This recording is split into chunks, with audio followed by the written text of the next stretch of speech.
En la fiesta, mi hijo me arrojó el uniforme de sirvienta. Póntelo y atiende, o si no, vete de esta casa. Su suegra sonrió y dijo: perfecto. Esta noche lo va a necesitar. Me levanté en silencio y solo dije: ahora abran mi regalo.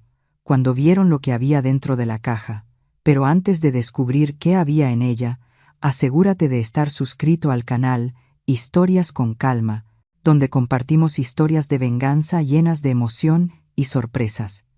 Y no olvides contarnos desde dónde nos estás viendo en los comentarios. Nos encantaría saber hasta dónde llegan nuestras historias. Todo el departamento de lujo en Polanco quedó en un silencio sepulcral. La música de jazz, que sonaba suave hace un instante, se detuvo por completo. Una copa de vino quedó suspendida en el aire, y decenas de miradas se clavaron en mí. El uniforme cayó al suelo, manchado de vino, tendido allí como una humillación. Me incliné para recogerlo. Mis manos temblaban, pero no de miedo, solo que, después de tantos años de criarlo, nunca imaginé que la persona que acababa de decirme eso fuera mi propio hijo Leonardo Fierro. El ambiente era tan denso que se podía escuchar el tic-tac del reloj en la pared. Los hombres de traje evitaban mirarme. Las mujeres se inclinaban unas hacia otras, murmurando en voz baja. Doña Teresa, la suegra de Leonardo, rompió el silencio con una risita burlona. Vamos, que se acostumbre a servir. Le queda bastante bien, ¿no creen? Su risa se expandió por la mesa, fría y afilada como una navaja. Valeria, mi nuera, de pie junto a su madre, apretó los labios, sin poder ocultar una sonrisa sarcástica. No se enoje, mamá. Ya se lo he dicho. Tiene más talento para las tareas del hogar que para las fiestas. Seguí inclinada. En el gran espejo frente a mí, vi mi reflejo. Una mujer de cabello entrecano, con un vestido oscuro y una bandeja en las manos. Alguna vez fui profesora de contabilidad, una mujer respetada por sus alumnos. Ahora estaba allí, en el departamento de mi hijo, en medio de una fiesta elegante, interpretando el papel de sirvienta. Levanté la cabeza. La luz amarilla del candelabro caía sobre mi rostro, haciendo que mis ojos brillaran con una frialdad contenida. Miré directamente a Leonardo. Él no se atrevió a devolverme la mirada. A un lado, Teresa dio un sorbo a su copa y dijo con tono de burla: ¿ves, Valeria? Una madre tan dedicada. Ya no necesitan contratar empleada, la tienen en casa. Valeria soltó una carcajada. Algunos invitados rieron también, aunque se quedaron incómodos al notar que yo seguía inmóvil, con la mirada firme. Dejé la bandeja sobre la mesa. El golpe del metal contra la madera resonó seco, cortante. Todo el salón se paralizó. Ahora abre mi regalo, dije con calma, sin elevar la voz, pero lo suficiente para silenciar cualquier murmullo. Leonardo frunció el ceño. Mamá, esta es la fiesta de cumpleaños de mi suegra. No es ábrelo, interrumpí. Te va a gustar. Todas las miradas se dirigieron al pequeño paquete, envuelto en papel plateado sobre la mesa mi regalo. Era más pequeño que los demás, sin moño, sin adornos, solo una etiqueta escrita a mano, para doña Teresa. Teresa esbozó una sonrisa cargada de desprecio. Oh, ¿todavía se acordó de mi cumpleaños? ¡Qué detalle tan conmovedor! Doña Teresa mantuvo esa sonrisa falsa mientras jalaba la silla y colocaba la pequeña caja en el centro de la mesa. Veamos qué me ha traído la maestrita. Toda la mesa estalló en risas. El tintinear de las copas, el suave choque de las cucharas contra los platos y esa falsa naturalidad de quienes fingen que nada pasa. Pero yo podía ver sus miradas curiosas, como si esperaran el siguiente acto de una farsa. Teresa despegó el papel plateado, arrugando cada pliegue con lentitud calculada, saboreando la espera. Cuando cayó el último trozo, descubrió un sobre de cuero marrón en el interior y alzó una ceja. ¿Un papel? ¡Qué detalle tan refinado, Marisol! Abrió el sobre y sacó una hoja con sellos y letras impresas. La burla en sus ojos se congeló. Su rostro se endureció de golpe. Valeria se inclinó para mirar. ¿Qué contrato es ese, mamá? Teresa no respondió de inmediato. Siguió leyendo, los dedos temblándole apenas. Al llegar a la línea inversionista principal, Marisol Fierro tartamudeó. Esto es, un contrato de inversión entre Méndez Group y Finanzas Rivera. ¿Pero por qué aparece el nombre Marisol Fierro? El silencio se extendió. Escuché a alguien aspirar con sorpresa. Me erguí y hablé con calma, clara y firme, porque yo soy la inversionista anónima que han estado buscando todo este tiempo. Valeria me miró sin comprender. Leonardo volvió el rostro hacia mí, el gesto endurecido. ¿De qué estás hablando, mamá? No me digas que... Sí, interrumpí. El dinero que Méndez Group usó para abrir la sucursal de Monterrey proviene de mi inversión.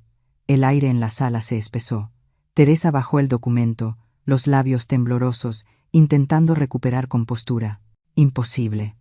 No puede ser que alguien como usted, alguien como yo puede leer, entender y firmar cada cláusula, dije sin alzar la voz. Solo guardé silencio porque creí estar ayudando a mi hijo y a su familia.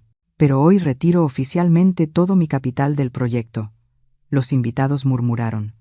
Escuché a uno decir en voz baja, Dios mío, ella era quien financiaba el proyecto. Avancé hacia la mesa y tomé el contrato de las manos de Teresa antes de que reaccionara. El papel aún guardaba el calor de sus dedos y la huella fresca del lápiz labial rojo. Lo levanté hacia la luz y lo rompí en un solo movimiento. Los trozos de papel cayeron como una lluvia blanca sobre el mármol. La música se detuvo. Uno de los músicos permaneció inmóvil. Nadie se atrevió a moverse. Leonardo estaba pálido. Valeria permanecía sentada, las manos apretadas bajo la mesa. Teresa respiró con fuerza, intentando mantenerse erguida. Usted no entiende cuántas personas quedarán sin trabajo, cuánto dinero ya se ha invertido. Lo entiendo perfectamente, respondí. Porque es mi dinero. Teresa se tambaleó y se sostuvo de la mesa. Valeria corrió a sujetarla. Leonardo me miró con los ojos enrojecidos. ¿Qué hiciste, mamá? ¿Sabes que acabas de destruir mi vida? No, dije mirándolo de frente. Tú destruiste tu vida el día que me lanzaste el uniforme de sirvienta. El silencio era tan denso que se escuchaban las gotas de vino caer al suelo. Uno de los invitados murmuró sin poder contenerse. Esto sí que es una tragedia. Teresa trató de recuperar su tono autoritario. ¿Quién se cree que es para venir a armar escándalo en mi casa? Soy la persona que mantuvo a su familia en pie. Todo este tiempo, le respondí con firmeza. Pero a partir de hoy, tendrá que sostenerse sola. Valeria me tomó del brazo, la voz temblorosa. Madre, se lo ruego, este es el trabajo de Leo, su esfuerzo, hija. Todo esfuerzo debe empezar por el respeto. La interrumpí con tono sereno y helado. Sin respeto, todo se deshace como espuma. Leonardo golpeó la mesa con fuerza. ¿Qué quieres? ¿Dinero? ¿Reconocimiento? ¿O solo humillarme frente a todos? No quiero nada, le dije. Solo estoy recuperando lo que me pertenece. Sus palabras murieron. Su rostro se encendió, luego empalideció. Vi el miedo en sus ojos. No miedo a perder dinero, sino a entender que su madre ya no era la mujer dócil que podía manipular. Me agaché, recogí un pedazo del contrato y lo coloqué sobre la mesa. Doña Teresa, le deseo un cumpleaños inolvidable. Nadie habló, solo el reloj marcando los segundos, lento y pesado. Ajusté mi saco y me di la vuelta. Antes de irme, dije con voz clara, sin mirar atrás. Si me ven como a una sirvienta, entonces sírvanse ustedes mismos. Salí del departamento entre murmullos. A mis espaldas, Teresa cayó casi desplomada en la silla.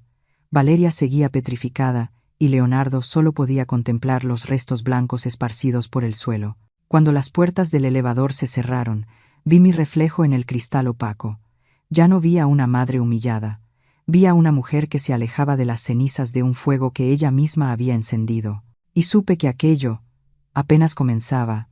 Empezó a llover cuando salí del edificio en Polanco. Las gotas golpeaban las losetas del suelo, y las luces de la calle se reflejaban en charcos alargados, como si se derritieran. Arrastré mi maleta despacio, sin volver la vista atrás. El departamento que alguna vez fue mi hogar ahora no era más que un rectángulo iluminado tras un vidrio frío, lleno de gente, pero vacío por dentro. Tomé un taxi y le pedí al chofer que me llevara a San Ángel, un barrio tranquilo al sur de la ciudad. Allí tenía una casita que compré hace años, a mi nombre, sin que nadie de la familia lo supiera. En aquel entonces, solo pensé que una persona debía tener un lugar donde esconderse cuando la vida se volviera demasiado ruidosa. Ahora entendía que había sido la decisión más sabia que tomé. Las calles estaban desiertas, el viento hacía vibrar los cristales del auto. Apoyé la cabeza en el asiento y observé los árboles mojados, sin pensar en nada. Cuando llegamos abrí la puerta yo misma y bajé la maleta. La vieja llave chirrió al entrar en la cerradura. La puerta de madera se abrió y el olor a humedad y polvo antiguo me envolvió. Encendí la luz. Todo seguía igual que en mi recuerdo, ordenado, silencioso, con algunos cuadros torcidos en la pared. Dejé la maleta, me quité los zapatos empapados y caminé descalza hacia la cocina. El agua de lluvia corría desde mi cabello hasta el cuello, fría, pero extrañamente reconfortante. No necesité mirar atrás. Sabía que dejaba a mis espaldas a quienes acababan de perder algo que jamás podrían comprar de nuevo: el respeto. El teléfono sonó por primera vez mientras ponía agua a hervir. Vi la pantalla, Leonardo. Lo dejé sonar. A la segunda contesté: «Arruinaste mi vida. ¿Por qué hiciste eso delante de todos?», gritó con la voz ronca y quebrada. Respondí despacio, pronunciando cada palabra con calma: «Tú la arruinaste solo. No necesitaste mi ayuda». Del otro lado solo se escuchaba su respiración agitada y luego un golpe fuerte, algo cayendo al suelo.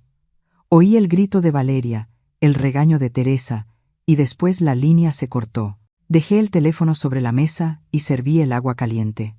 La lluvia seguía cayendo sobre el tejado, marcando un ritmo lento y frío.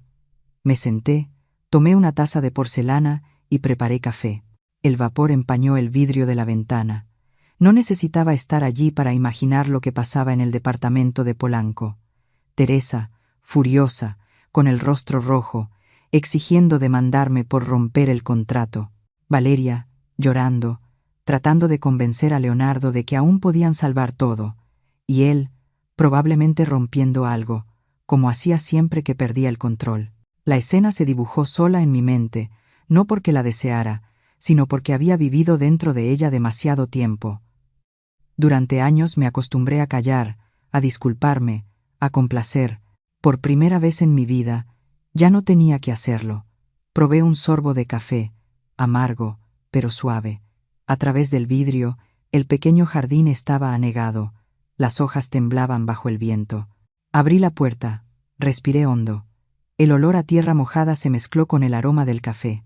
Murmuré, apenas audible: «Por fin escucho mi propia voz». No era rabia, ni satisfacción. Era una calma nueva, profunda, desconocida. En esa casa no había gritos, ni tacones, ni órdenes, solo la lluvia y mi respiración. El teléfono vibró otra vez. Un mensaje del licenciado Ortega, el abogado que me ayudó con los trámites de inversión. «He recibido la información. Hizo lo correcto. No se preocupe, todos los documentos están seguros». Respondí corto: «Gracias, estoy bien». Cerré el teléfono y lo dejé sobre la mesa. El silencio volvió a ocupar su lugar. Mientras ellos buscaban desesperadamente cómo reparar lo perdido, yo simplemente me serví más café y observé la cortina blanca de lluvia en el jardín. La mujer que antes vivía de la sumisión ahora solo tenía su dignidad como armadura. No sabía qué pasaría al amanecer. Quizás los periódicos hablarían, los viejos amigos llamarían, o ellos vendrían a buscarme. Pero esta noche no huiría. Había huido demasiado tiempo. El viento cambió, la lluvia golpeó contra la ventana, algunas gotas cayeron sobre la mesa. Las limpié con un paño y sonreí. Aquella casa nunca había sido tan hermosa como ahora, cuando por fin solo me tenía a mí. Las noticias sobre mi retiro de inversión se propagaron mucho más rápido de lo que imaginé. Justo después de la fiesta, los periódicos titularon al unísono: «El proyecto Méndez Fierro se paraliza.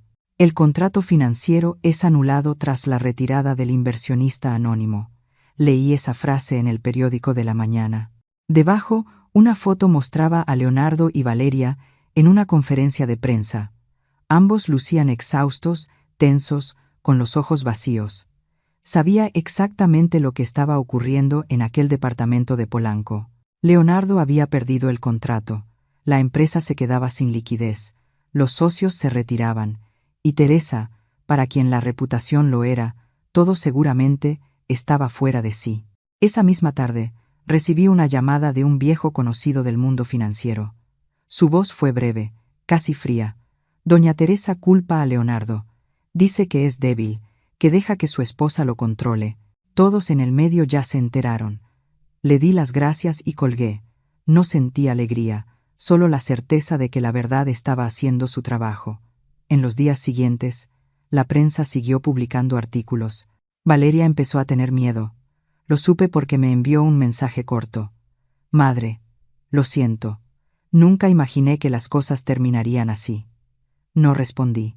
No por rencor, sino porque sabía que no estaba arrepentida, solo aterrada. Esa noche me enteré, por una antigua empleada de la familia, que Leonardo había estallado en furia.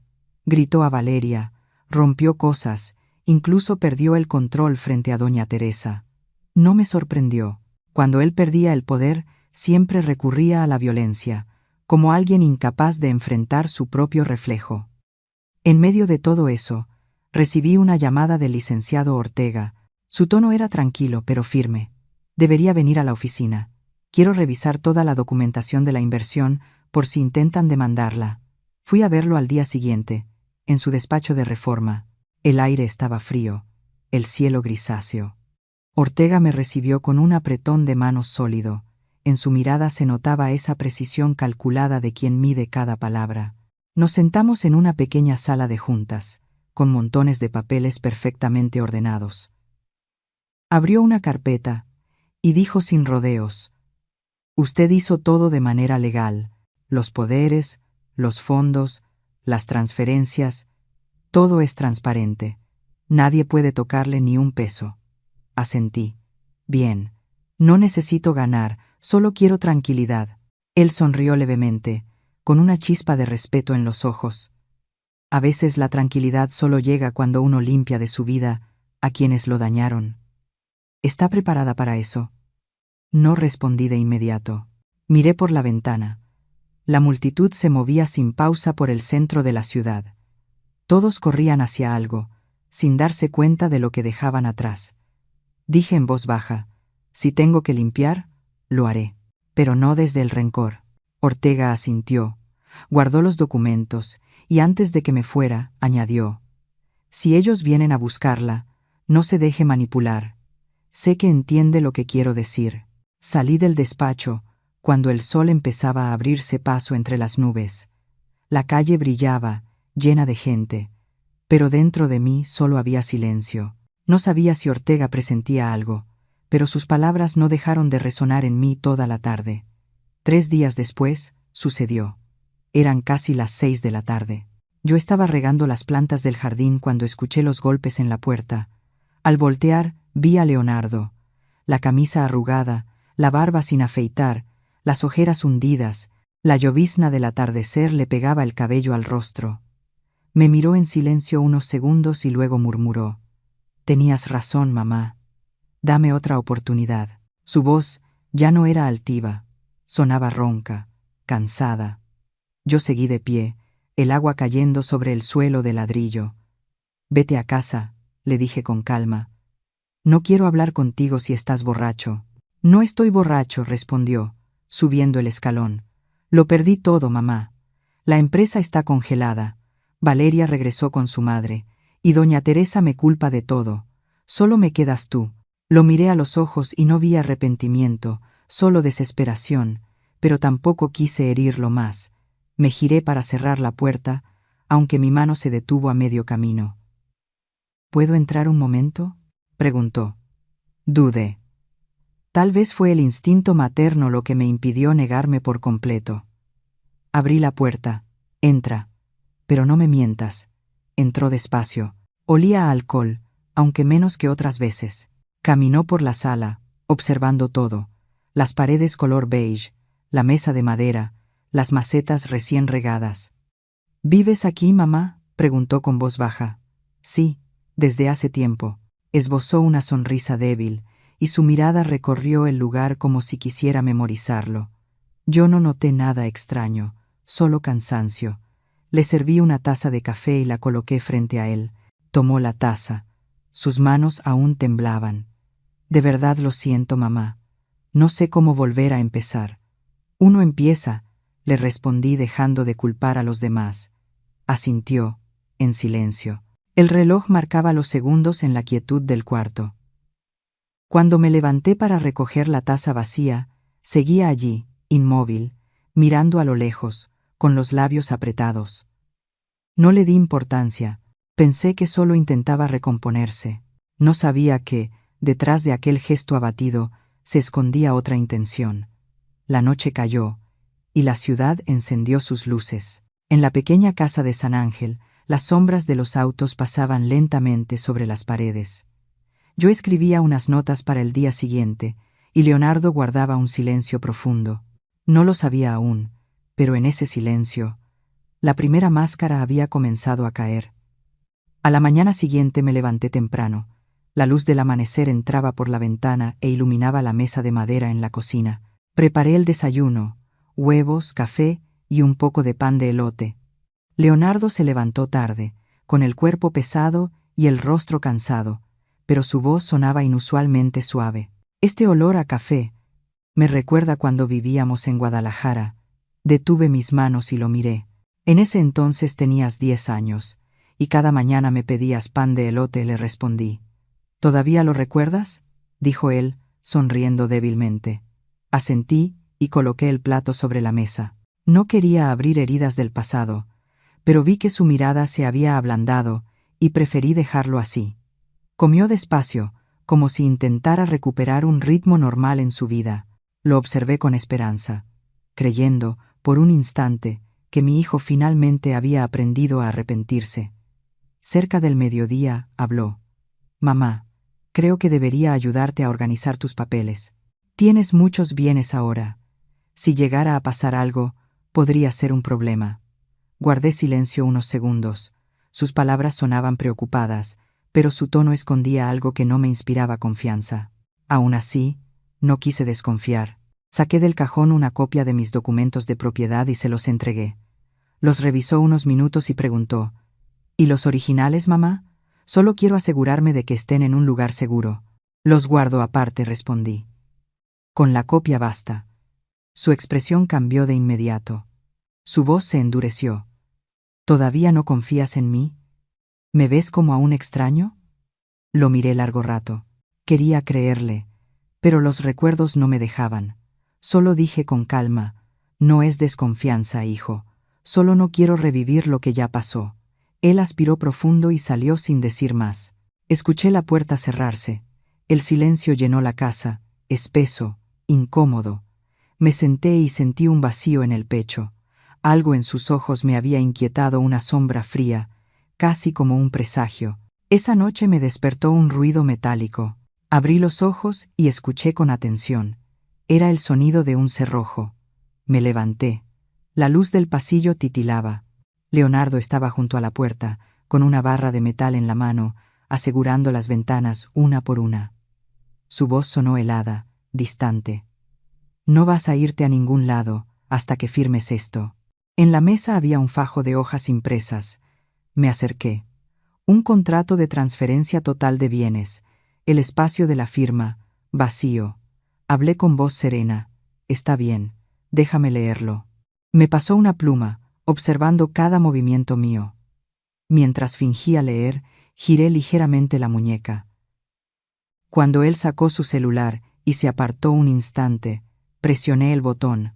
Un leve clic sonó, casi imperceptible. Cerré las hojas, intentando mantener la compostura. Leonardo regresó. Su voz se volvió más fría aún. Solo tienes que firmar, mamá. Todo estará bien. Yo me encargaré de todo. Evitaré problemas. No firmaré sin entender lo que dice, respondí. Él se acercó de golpe, me arrebató los papeles y los arrojó con violencia sobre la mesa. Si no firmas, te arrepentirás. Todo el mundo sabrá que traicionaste a tu propio hijo. Lo miré directo a los ojos. Te destruiste solo desde el momento en que me trataste como a una herramienta. Se quedó helado. Una chispa de furia cruzó su mirada y gritó: «No entiendes. Me lo debes todo, mamá. Nos lo debes a todos». No alcancé a responder. El ulular de sirenas rompió el silencio. Luces rojas parpadearon tras los cristales. Leonardo giró, confundido. Golpes fuertes resonaron en la puerta. «¡Policía! ¡Abran!». Retrocedió, pálido. Yo permanecí inmóvil. La puerta se abrió de golpe. 2 agentes y un bombero irrumpieron. Uno me sujetó por el brazo y me sacó al patio. El otro lo contuvo a él. «¿Está bien, doña Fierro?», preguntó el oficial. «Sí», respondí, sin apartar la vista de mi hijo. Leonardo forcejeaba, gritando: «¡No! Solo quería hablar con mi madre. Nadie entiende». Lo sujetaron y lo llevaron afuera. El aire nocturno me golpeó el rostro. El viento era helado. La lluvia fina caía sobre mi cabello. El resplandor de las luces rojas cubría toda la fachada. A lo lejos vi a Ortega correr hacia mí, el abrigo oscuro empapado. «¿Está herida?», preguntó con urgencia. Negué con la cabeza. «No. Estoy bien». Miró alrededor y dio instrucciones a los policías para que me escoltaran a un lugar seguro. Mientras salía, volví la vista por última vez. Leonardo estaba entre 2 agentes, con la mirada perdida, murmurando algo que ya no pude escuchar. Di la vuelta y caminé hacia la calle. La lluvia caía con suavidad y las luces rojas se reflejaban en los charcos. Ortega se acercó a mí. «Ahora empieza», dije en voz baja, «firme mi parte de la justicia». Él asintió sin decir nada. Detrás de nosotros, las sirenas seguían sonando, largas, sobre las calles estrechas de San Ángel. Seguí caminando sin volver la vista atrás. El camino mojado reflejaba las luces hasta perderse al final de la pendiente. Sabía que desde ese instante ya nada me ataba a esa casa, ni al papel de madre sumisa que alguna vez me impusieron. Estaba lista. Yo estaba de pie en el pasillo cuando le pusieron las esposas. Las luces rojas parpadeaban sobre nuestros rostros. Él no me miró. Bajó la cabeza y se dejó llevar sin decir palabra. Me llevaron a la comisaría del distrito Álvaro Obregón para declarar.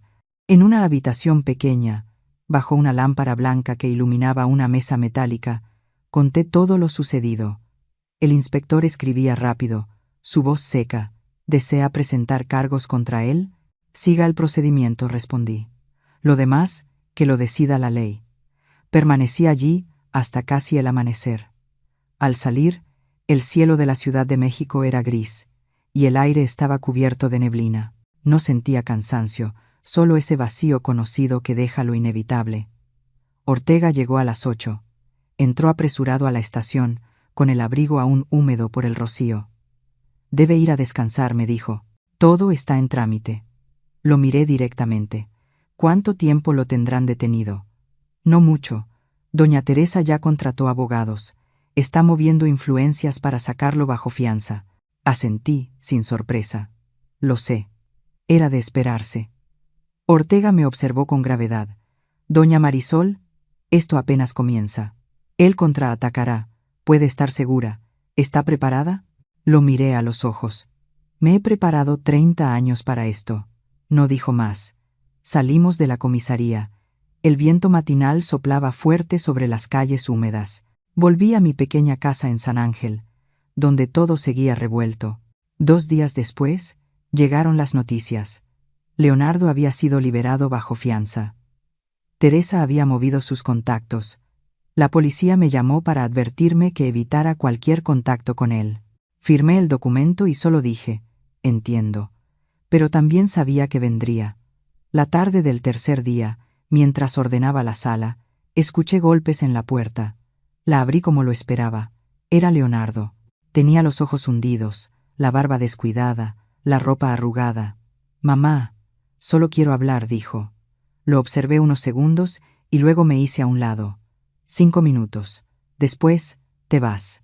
Entró. La casa todavía olía a humo. La pared detrás de la cocina estaba ennegrecida por el incendio accidental de días antes, cuando la policía irrumpió y él volcó una vela. No había tenido tiempo de repararla. La luz tenue del atardecer marcaba las ojeras de su rostro cansado. «Mamá, perdóname», dijo sentándose. «No sé cómo todo se salió de control. Lo perdí todo. La empresa, mi esposa, mi nombre, todo. Me quedé a unos pasos de distancia, las manos entrelazadas. ¿Qué necesitas de mí?» «Nada. Solo quiero tu perdón». Guardé silencio. La policía me había aconsejado no hablar con él, pero sabía que este encuentro era inevitable. El perdón no es una palabra que se da. Y ya, Leonardo. Él bajó la cabeza, la voz temblorosa. «No digas eso, mamá. No sabes cuánto me arrepiento. Solo quiero empezar de nuevo». Miré la mesa. Entre nosotros seguía el fajo de papeles, el contrato de transferencia, que me obligó a firmar la noche del arresto. Lo había dejado ahí, como un recordatorio. Él lo vio, y su mirada cambió. «Este es el documento, ¿verdad?». Asentí. «Lo conservo como prueba». Se acercó y lo tomó. «Déjame verlo otra vez. Quiero romperlo, para sentirme en paz». No lo detuve. Lo abrió, hojeó las páginas. De pronto su mano empezó a temblar. Me miró, con la voz apenas audible. «¿Y si lo firmas ahora? Así terminamos todo. Te prometo que volverás a tener tranquilidad». Le respondí suavemente. «¿Tranquilidad, dices? ¿Esa en la que yo ya no tengo nada que conservar?». Él soltó una risa amarga. «Al menos no tendrás que verme sufrir así». No contesté. Solo observé la pequeña vela encendida sobre la mesa. La usaba cada noche en lugar de una lámpara, titilando por la corriente de aire. Él se acercó más, la voz cargada de peso. «Firma, mamá». Negué con la cabeza. «No, Leonardo». Me arrancó los papeles de las manos. El sonido del papel al rasgarse cortó el aire. «Siempre crees tener la razón. ¿No ves que me lo has quitado todo?», gritó. Permanecí quieta. Sus manos temblaban. El café se volcó sobre la mesa. La vela cayó y la llama prendió los documentos y la cortina cercana. El fuego se elevó enseguida. Leonardo intentó apagarlo, pero las llamas alcanzaron el borde de la mesa. El humo llenó la habitación. Lo sujeté del brazo y tiré de él. «No», gritó él, «esta es mi última oportunidad». Lo miré a los ojos, firme. «Estás quemando tu futuro por intentar robarme mi pasado». Un estallido corto. El fuego alcanzó la botella de licor en la repisa, y todo se encendió. Tiré de Leonardo hacia la puerta, pero él se soltó, buscando los papeles medio quemados. «Sal de aquí, Leonardo», grité. No me escuchó. El humo me hacía toser, los ojos me ardían. Tropecé, tratando de abrir la puerta, pero el cerrojo se atoró. Las sirenas sonaron a lo lejos, golpes en la entrada, el rugido del agua de las mangueras. La puerta se abrió de golpe. 2 bomberos irrumpieron, me sacaron a la fuerza. Caí sobre el suelo húmedo, empapada. A través del humo vi cómo sujetaban a Leonardo, impidiéndole volver a entrar. Las llamas devoraban el interior, consumiendo los documentos falsos. Me puse de pie. El fuego iluminaba el cielo nocturno, reflejándose en mi rostro. Serena, decidida.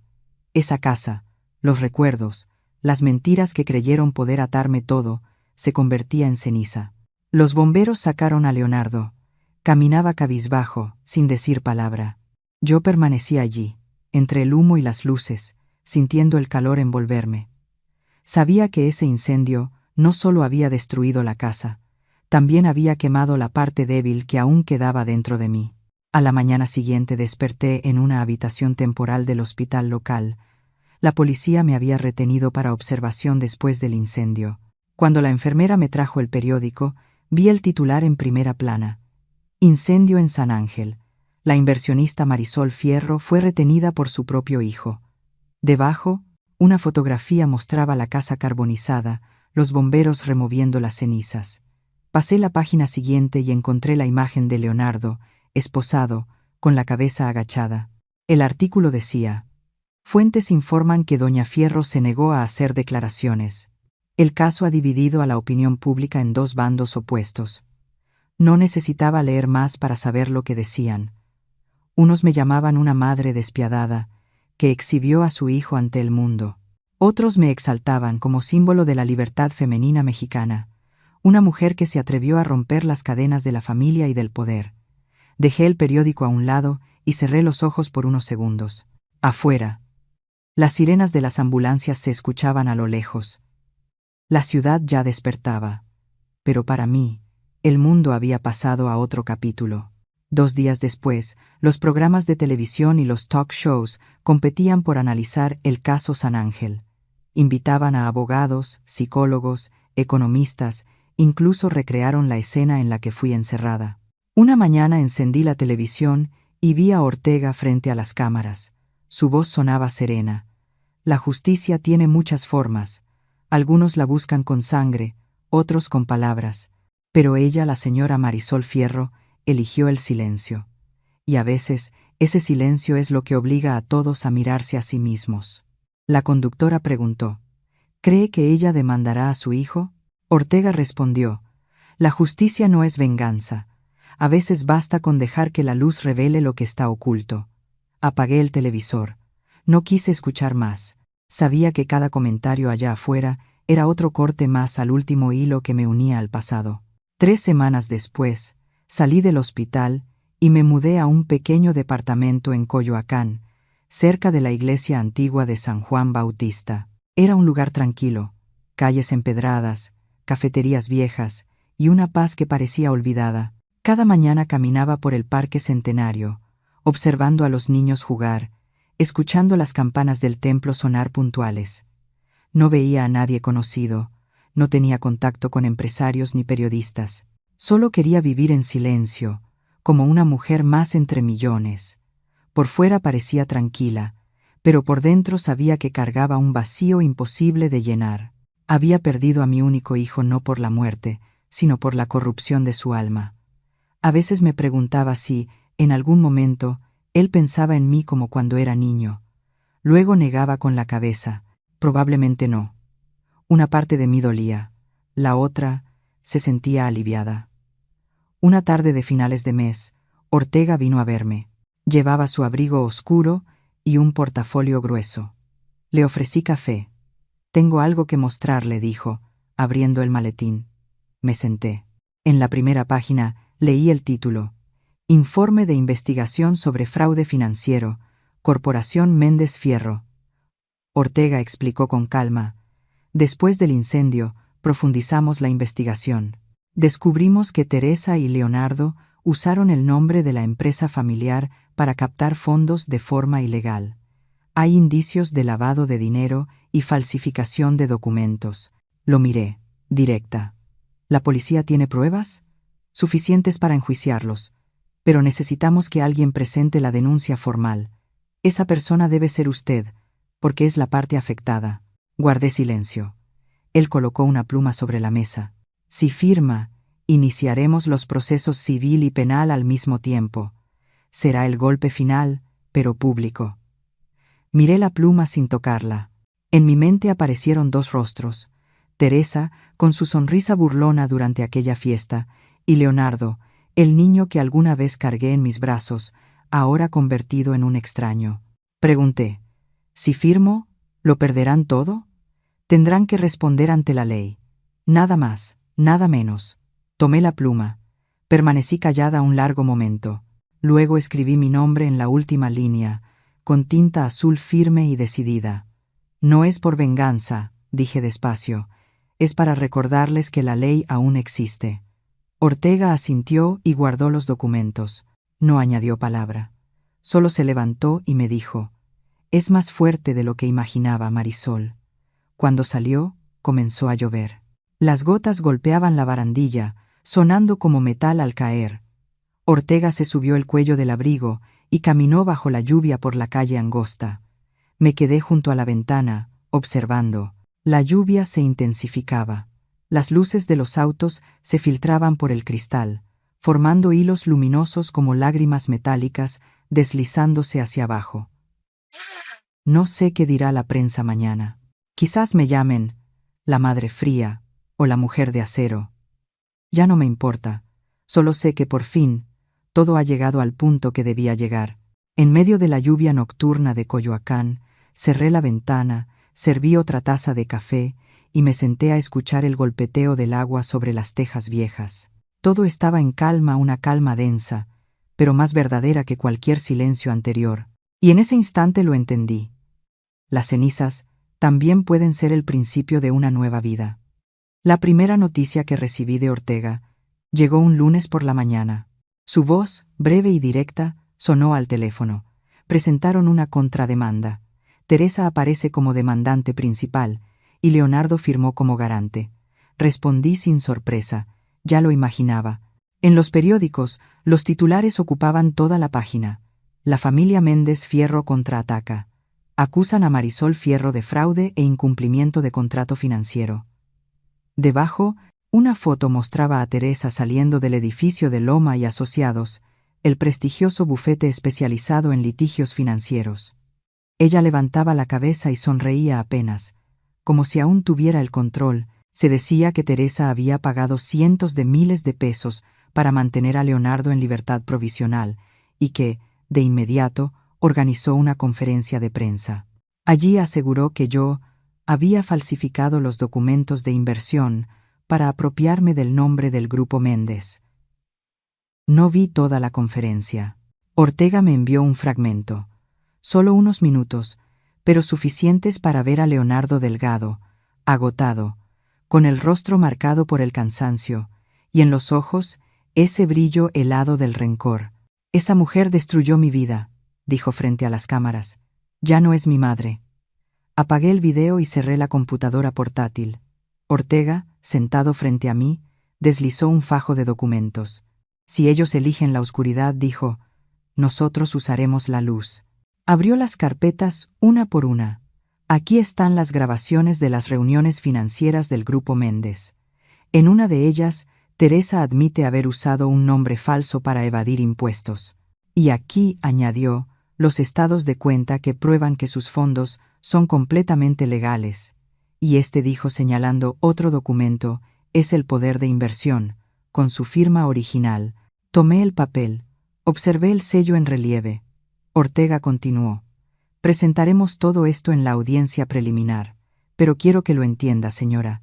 Esto ya no es un asunto familiar. Ellos jugarán sucio, y los medios lo explotarán al máximo. Asentí. No mentiré, dije, pero diré toda la verdad. Él me miró un momento y sonrió apenas. Con eso basta. 3 semanas después, se celebró la audiencia preliminar en el Tribunal Civil de la Ciudad de México. Aquella mañana estaba nublada, la entrada del juzgado estaba abarrotada de periodistas y cámaras.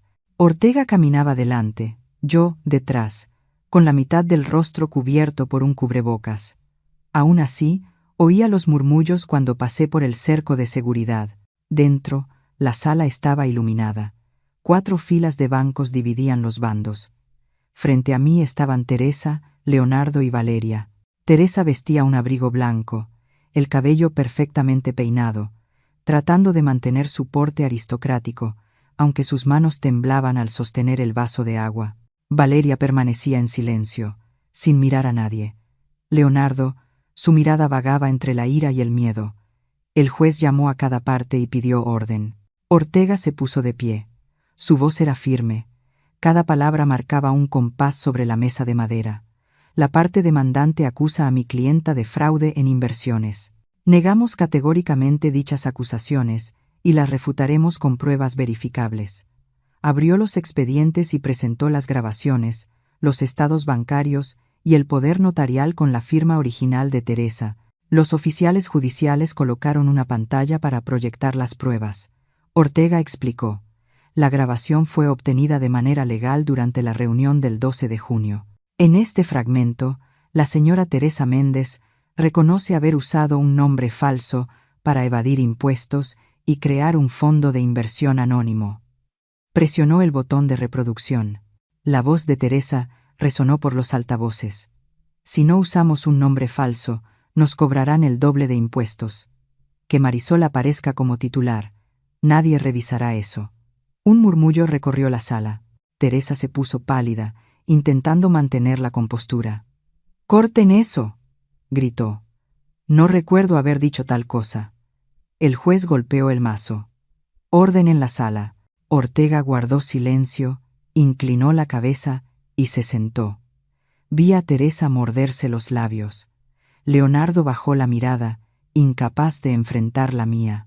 La parte demandante alegó que la grabación podía haber sido manipulada, pero Ortega presentó inmediatamente la certificación digital del laboratorio forense. El juez asintió y ordenó continuar con la reproducción del video. La pantalla cambió. Era la grabación de aquella noche de cumpleaños. La sala entera se quedó inmóvil. En la pared apareció la imagen de Leonardo lanzándome el uniforme de sirvienta, su voz resonando clara. «Póntelo y sirve, o lárgate de esta casa». Nadie habló. Teresa bajó la cabeza, las manos entrelazadas con fuerza. Yo permanecí inmóvil, viendo cómo esa escena, la humillación más grande de mi vida, se proyectaba ahora en un tribunal, donde todo acto tiene un precio. El juez apagó la pantalla y me miró. «Señora Marisol Fierro, ¿quiere decir algo?». Me levanté y respondí con voz firme, cada palabra marcada. «Ese día perdí a un hijo. Hoy solo quiero recuperar la justicia». El silencio llenó la sala. El juez anotó mi declaración y anunció la suspensión de la audiencia para revisar las pruebas. Al salir del juzgado, el sol del mediodía me golpeó el rostro. La luz era tan intensa que tuve que entrecerrar los ojos. Decenas de cámaras se levantaron frente a mí. Los flashes destellaban. Escuché a los reporteros gritar: «¿Se arrepiente de algo? ¿Cree que este es el conflicto madre-hijo más cruel del año?». No respondí. Seguí caminando con la cabeza en alto, el reflejo del sol brillando sobre el cristal oscuro del auto que me esperaba. A mis espaldas, Ortega murmuró: «La guerra en las sombras terminó. Ahora tendrán que enfrentar la luz». Sin volverme, contesté: «Aún queda camino por recorrer». Subí al coche, cerré la puerta y dejé atrás el bullicio de la prensa y la luz cegadora que se filtraba por los arcos del tribunal. 3 meses después de la audiencia preliminar, el caso fue llevado oficialmente a juicio. Aquella mañana, el Tribunal de Ciudad de México estaba repleto.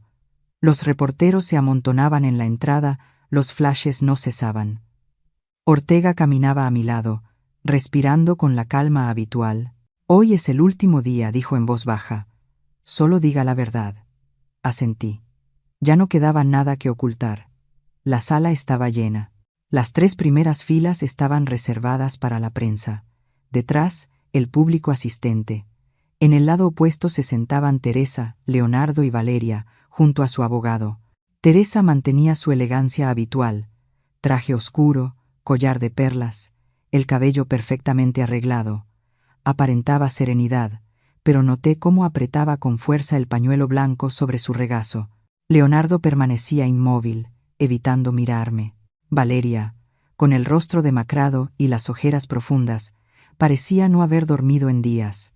Cuando el juez entró, todos nos pusimos de pie. El juicio comenzó. El fiscal leyó los cargos. Teresa Méndez, acusada de fraude y manipulación financiera. Leonardo Fierro, acusado de secuestro y coerción para transferencia de bienes. La voz del funcionario era monótona, sin emoción. Luego habló el abogado defensor, un hombre canoso representante del bufete Loma y Asociados. Se levantó, ajustó su corbata y declaró: «Mi clienta, la señora Teresa Méndez, niega todas las acusaciones. Ella es víctima de un complot para manchar su reputación. Y el señor Leonardo Fierro, su único hijo, ha sido manipulado por su madre, una mujer decidida a destruir el honor de su propia familia». Cada palabra cayó con peso, como un golpe sobre la madera. No reaccioné. Ortega me miró de reojo, indicándome silencio. El juez concedió la palabra a la parte acusada. Teresa se puso de pie. «No he hecho nada malo. Todo lo que hice fue para proteger a mi familia y a la empresa.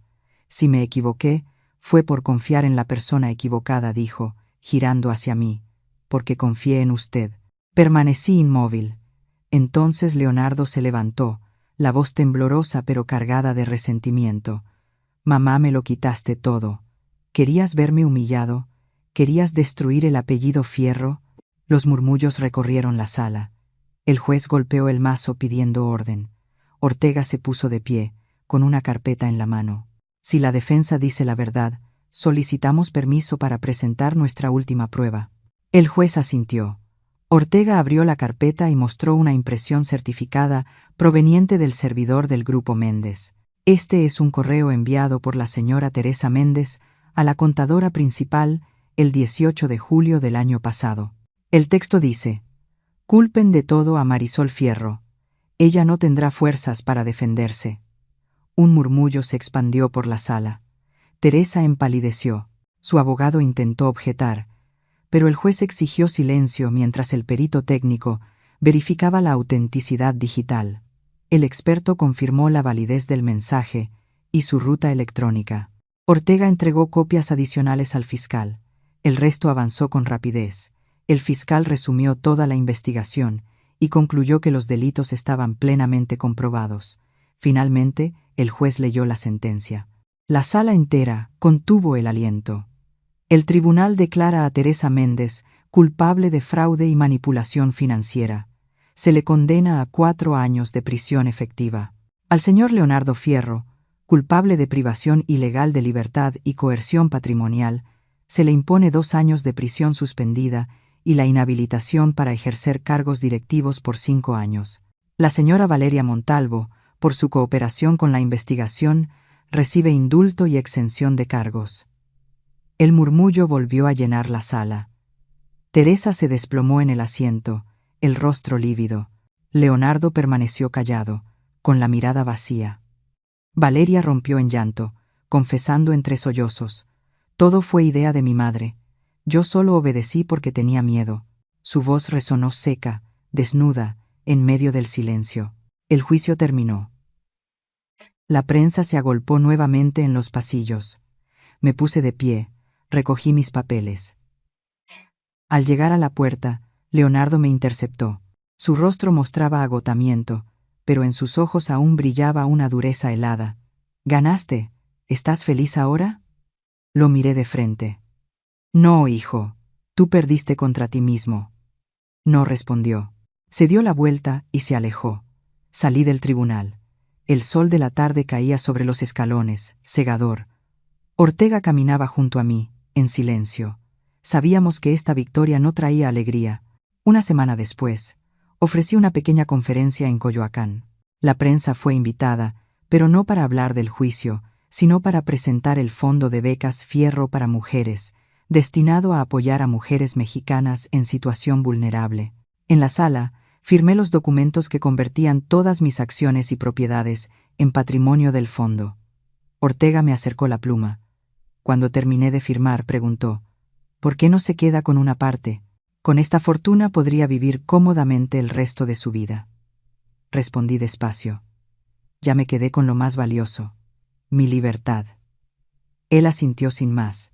Los flashes de las cámaras iluminaron el momento. A la mañana siguiente, los principales diarios publicaron el mismo encabezado: Doña Marisol Fierro, la mujer que transformó la tragedia en justicia.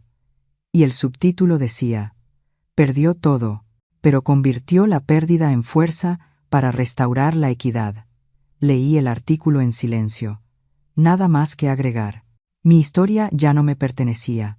Se había convertido en un símbolo para la sociedad, para las mujeres que se atreven a levantarse desde la oscuridad. Afuera, Ciudad de México seguía bulliciosa, pero dentro de mí solo quedaba el silencio. Un silencio templado por el fuego y el acero. Un silencio de quien sabe que la justicia, cuando se le espera con paciencia, siempre llega a su hora. Ha pasado 1 año desde el día en que el tribunal dictó sentencia. Mi vida ahora es más tranquila que nunca. He regresado a San Ángel. La casa que alguna vez se incendió ha sido completamente restaurada. Una nueva capa de pintura cubre las viejas marcas del fuego. Las paredes blancas resplandecen bajo el sol de la mañana, limpias, serenas, como si nunca hubiera ocurrido ninguna tragedia. Cada mañana me levanto temprano, preparo una taza de café y camino por el jardín. El cactus del porche ha florecido por primera vez en muchos años. En la esquina del patio, donde antes solo quedaban cenizas, ahora crece una franja de lavanda violeta. La vida sigue, sin pedir permiso a nadie. He comenzado a dar clases gratuitas de contabilidad a mujeres víctimas de abuso financiero, mujeres que alguna vez fueron controladas por sus esposos, familiares o socios, a quienes les arrebataron el derecho de manejar su propio dinero y su propia vida. Las clases son pequeñas, unas 10 alumnas, y se imparten en esta misma casa. Les enseño a registrar sus gastos, a distribuir su presupuesto, a leer un contrato y, sobre todo, a mantenerse firmes por sí mismas. Una joven llamada Camila me dijo una vez: «Usted no solo me enseña sobre dinero, sino sobre mi propio valor». Sonreí. No hacía falta decir más. Las entendía, porque yo también había sido una de ellas.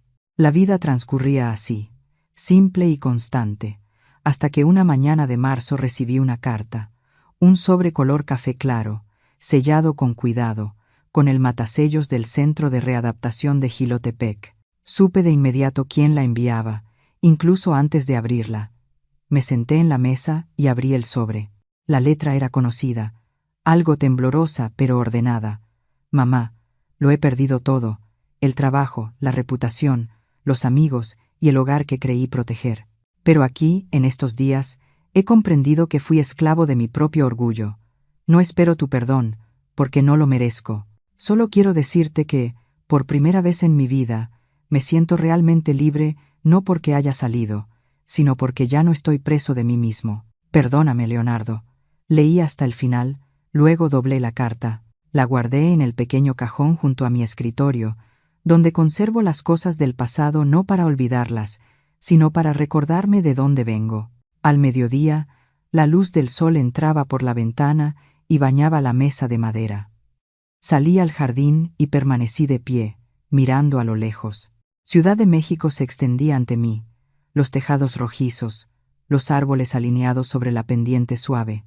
En lo alto, el cielo azul brillaba con tanta claridad que tuve que entrecerrar los ojos. Me vi a mí misma. La mujer que un día vivió con miedo, que soportó humillaciones, que se encerró tras los muros del poder y del prejuicio. Ahora estaba allí, bajo la luz del amanecer, sin deberle nada a nadie. Las campanas de la iglesia de San Jacinto sonaban a lo lejos, lentas y graves, como el pulso mismo de la ciudad. Respiré profundo. El aire traía polvo de la calle y el aroma del café del pequeño local en la esquina. Me senté en la silla de madera del porche, con la taza aún humeante entre las manos. El sol subía, y los rayos atravesaban los cristales, tiñendo mi rostro de un dorado cálido. En mi mente escuché mi propia voz, no la del pasado, sino la de la mujer que soy ahora. Solía pensar que vengarse era recuperar lo que te habían arrebatado, pero en realidad, la venganza es cuando dejas de permitir que ellos te definan. Tomé un sorbo de café, amargo pero reconfortante. No había ruido, ni cámaras, ni órdenes. Solo el amanecer, las campanas y el pulso tranquilo de una vida que volvía a empezar. A lo lejos, la luz del sol atravesaba los ventanales y se reflejaba sobre mi rostro, libre, sereno, indomable. Ya no existía oscuridad alguna capaz de alcanzarme. Han pasado 3 años desde el día en que fundé el Fondo de Becas Fierro. La vida ha vuelto a su ritmo natural. La gente parece haber olvidado aquel escándalo.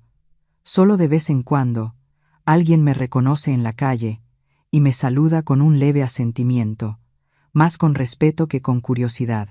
Sigo viviendo en la pequeña casa de San Ángel. Esa casa ya es parte de mí, como la respiración misma. Cada mañana abro clases para mujeres que quieren iniciar pequeños negocios.